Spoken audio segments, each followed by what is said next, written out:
This video is to help everyone that's trying to play DCS World with the G940 Logitech flight system. And what this video is about is it's basically going to help solve one of the bigger problems with the G940, and that is not being able to have more than one profile in the Logitech Gaming Profiler software. DCS, the whole DCS simulation group, now that they've combined everything into DCS World, you don't have single executables that the Logitech profiling software can read from. So if you're flying the A10, you're launching from DCS.exe. If you're flying the Flaming Cliffs 3, the F-15, you're launching from DCS Execute. The Black Shark launches from DCS Execute as well now. So we'll go ahead and get started.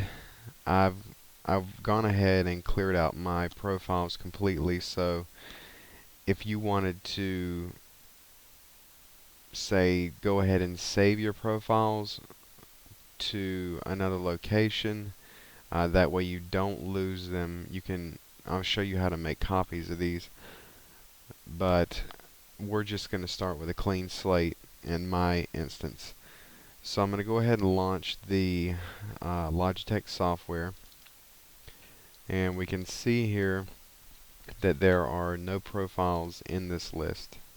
We're going to go ahead and create a new profile.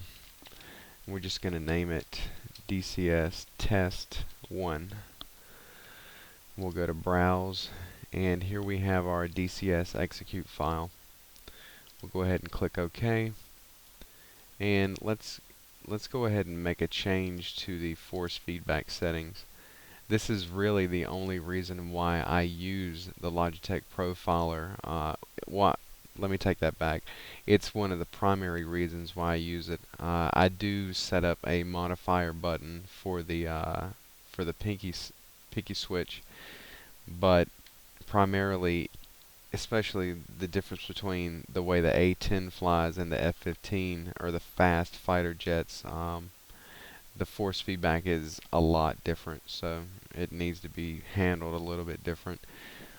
But we'll go ahead and we've set the force feedback on this, and so we've got one profile. In this folder right here, I just made a shortcut to it, but this links to the folder that Logitech places new profiles in for the Logitech Profiler software. It's in your App Data local Logitech gaming software folder, and this is it right here. This is the profile that we just created. So what we want to do next is make a spot for these to go in as we're just as a waiting area. So we're just creating a new folder, and we'll go ahead and kill this software, the profiler, and we're going to move the profile into this folder. Now when we launch the profiler software again, we'll have a new blank slate. There are no profiles in here. So we'll create a new game profile, and we'll call this one DCS World, excuse me, DCS Test 2. Okay, sorry, got a text message there.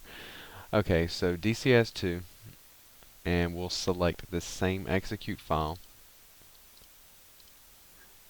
Now we have the DCS 2, and you can see we just got our second profile that popped up.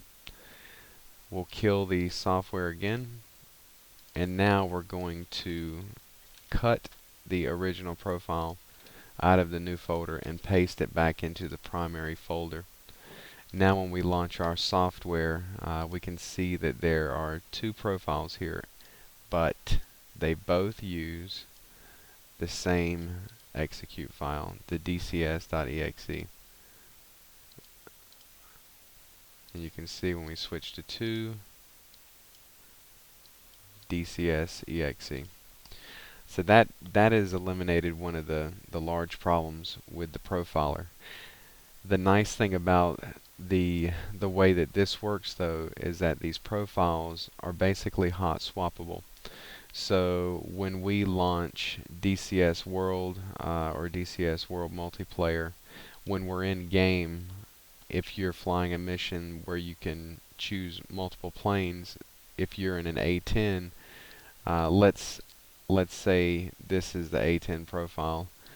You want to set up your Logitech Profiler software in the Global Profiler settings to this radio button here, Apply Persistent Profile. These profile modes up here are not going to work for you because the profiler has no idea how to distinguish between what plane you're flying in the game. So you basically have to tell it manually which one you want to use. So DCS test 1 we'll assume is the A10. So we just jumped into the F-15 and I want to fly the F-15 profile. We'll just pretend like this test 2 is the F-15. We select it, hit OK. Now immediately our game, our G940 profile has switched in the game. We never have to exit it. You can Alt Tab out of the out of your game and jump right back in, and now you're flying with your profile for the F-15 or whatever plane you're flying. And that's pretty much it in a nutshell. Um, I hope that this has been pretty informative for a lot of people. Hopefully everybody will find it. I know this stick is I've read a lot of bad reviews for it and good reviews. I'm not gonna lie, I love the stick. The force feedback's great. I've had to take it. I've taken my throttle apart to fix that wire issue with the trim knob or the rotary dial on the back of the throttle. But other than that, I really haven't had too many problems with it. One of the main things that I also do on any of the games that I play is go into the access properties for the throttle and bump this sensitivity up to 100% on each one of them.